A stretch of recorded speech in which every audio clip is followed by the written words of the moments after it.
I want to thank you all for being here and celebrating the opening of Welcome with us. My name is Clint Kemp. I'm the pastor of New Providence Community Church, and it's my great delight and privilege to be standing here with you tonight to celebrate the opening of this beautiful art piece.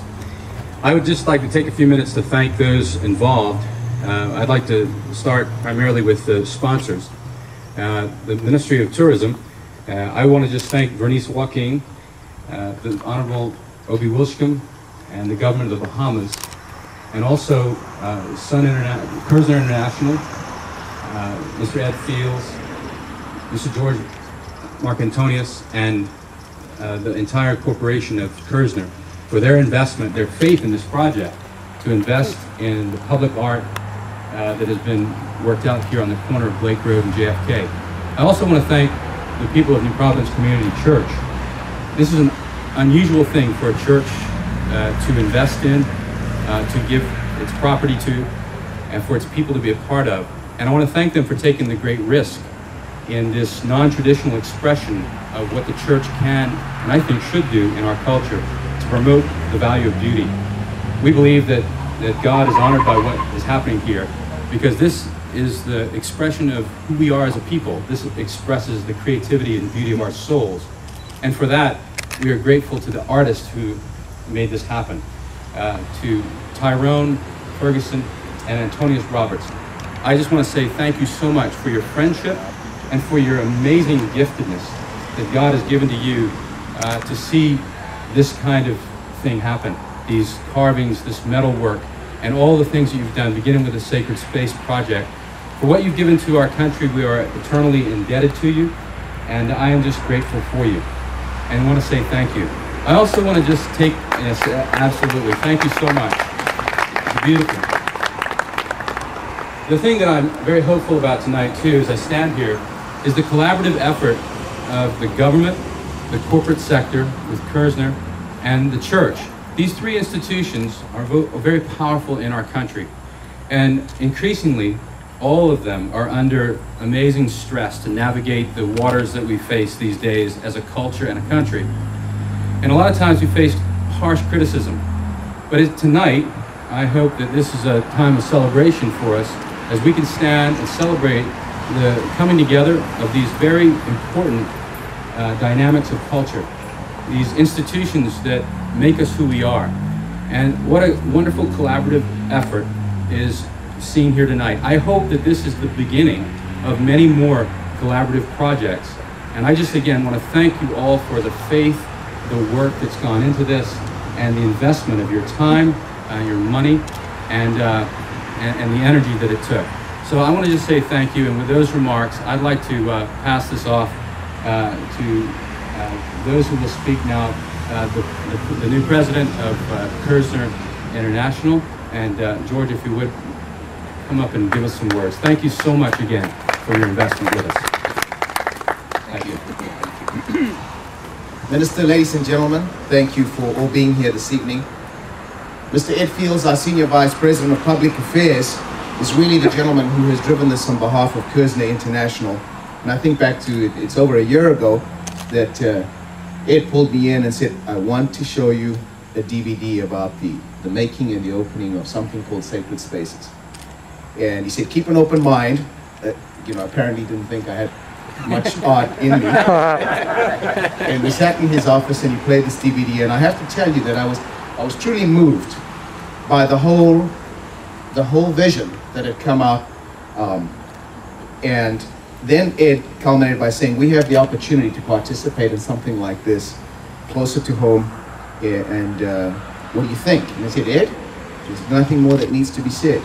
Because in the end, our own business philosophy at Kerzner International does not completely revolve around economics. In the end, we have a huge commitment to the community, as we've shown it. And frankly, a community is not just made up of beaches. A reputation isn't just the beautiful natural resources that we have as a country.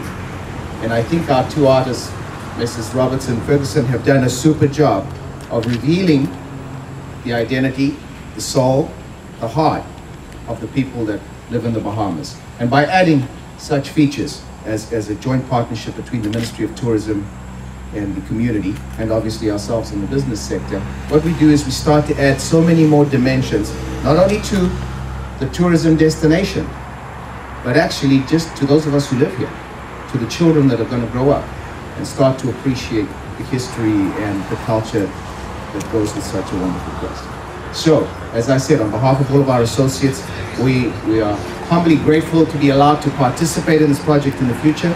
We will participate in more projects like this. I congratulate the Ministry of Tourism and the church for bringing us into the fold like this and helping us to participate. And as for our artists, super, super job. Congratulations, gentlemen. Thank you. Thank you so much, George. And now I'd like to ask the Honorable Minister Obi Wilshkin, Minister of Tourism, to come and give the official opening remarks for this. And again, thank you, Minister, to you, the government, and the ministry for helping us. Thank you. George and Ed, and of course the Director General of Tourism of the Bahamas, when he's walking. George, like you, I was brought into this picture by a very trusted ally and colleague, our Director General of Tourism. She told me about this concept and she thought it was, as she put it, a brilliant, wonderful idea. I too joined in because she was articulating what I thought was something uniquely special for this island of New Providence, because it provided for us, on the one hand, this incredible inclusion in the product of our country, but also, as George said so correctly, it is about us. It is about who we are and what we are to celebrate as a people.